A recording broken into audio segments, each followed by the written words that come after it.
Hi everyone! Welcome to 26 weeks of journaling prompts for self-growth nerds. My name is Marie and this is week 3. We've got the letter C and we're gonna talk about the courage to be disliked. This is not only the title of the book I'm reading right now, but I think it's also the secret to living a life that's true to you. So tell me, what would you do if you didn't mind being perceived as a little bit rude? It might be as simple as this woman I used to work with, who every day at lunch, she would go outside and read her book instead of hanging out with us in the staff room. If I had been her, I would have worried about what others were going to think about me. But she didn't. She just did what brought her joy. So what is it that you would do if you didn't worry about others saying you're cocky, you're a bit bitchy, you think you're better than them? Would you stand up for yourself at work? Would you share more of your art online? Would you do a crazy career shift? I know I had to have the courage to be seen as cringe and crazy in order to go from being a graphic designer to being a life coach on the internet. I think that's what freedom is, when you have the courage to do what you want instead of what you think is going to be approved of by people around you. But this is really freaking challenging because we are wired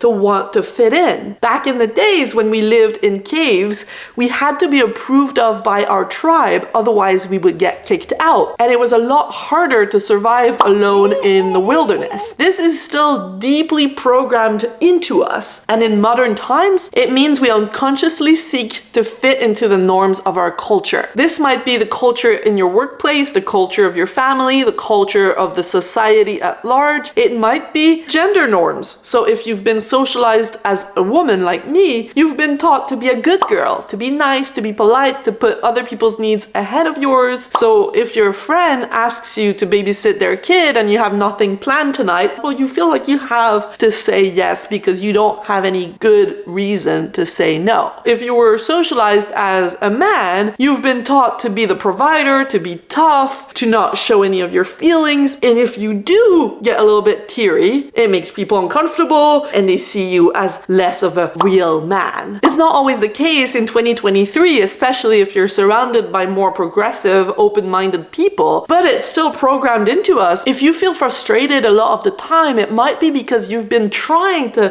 fit into a mold that doesn't allow you to be your wild and wonderful, weird self. But in order for you to break out of that mold, you're gonna have to get more comfortable with disappointing others, with others looking at you like, what's she doing? There's 2 skills to master here. The first one that's going to allow you to get more comfortable with the discomfort is knowing what it is. Being able to say, oh yes, I feel uncomfortable because I've been conditioned my whole life to act a certain way and now I'm going against that expectation. So it feels like death, but I'm actually not dying. I'm actually safe right now. So being able to reassure yourself. And the other skill is to be grounded in what you value, who you want to be, and what kind of life you want to live. So let's say your boss asks you to work on the weekend and you decide to say no because you value family and the weekend is time you spend with them. It's going to feel uncomfortable to turn down their request, but it's going to be easier to do so if you know why you're doing it and you love your reason. For example, when I decided to go through hiking the Pacific Crest Trail, my aunt told me, "Are you sure it's a good idea to leave your partner behind for so long?" And at first, my reaction was to think, oh, maybe she's right, I'm being a bad girlfriend. But then I had to catch myself and think, oh, this is just my good girl conditioning. It is normal that I feel this way because I'm going against what I've been taught my whole life. But I'm still gonna do it because it's important for me to be in a relationship where we both encourage each other to pursue our dreams. So notice there's the reassurance, telling myself that I'm safe, nothing's gone wrong. It's just my unconscious drive to fit in. And there's connecting with what I value, what's important to me. So this brings me to today's 3 questions. The first one is, what would you do if you had the courage to be disliked? What would you do if you didn't mind being called cringe or being seen as a bit of a bitch or a slut. It might be small things like how would you show up differently at work, in your sex life, with your partner, or it might be big things. What are dreams that you might pursue? Now, question number 2, why is that important to you? This question is important because it's going to help you connect to your values, and it's going to be a fuel for you to keep going when you're feeling uncomfortable. And lastly, question number 3, what do you need to believe in order to have the courage to be disliked? Personally, what I have to believe is that I'd much rather live a life that I love and be seen as cringe by some people, but be surrounded by people that love me for the weird person that I am, than try to fit into a mold that makes me miserable just for the comfort of approval. So that's it for this week. I hope this was helpful for you. Please let me know your insights in the comments and subscribe if you want to be notified when the next video comes out. Okay, have a beautiful week, everyone. Bye!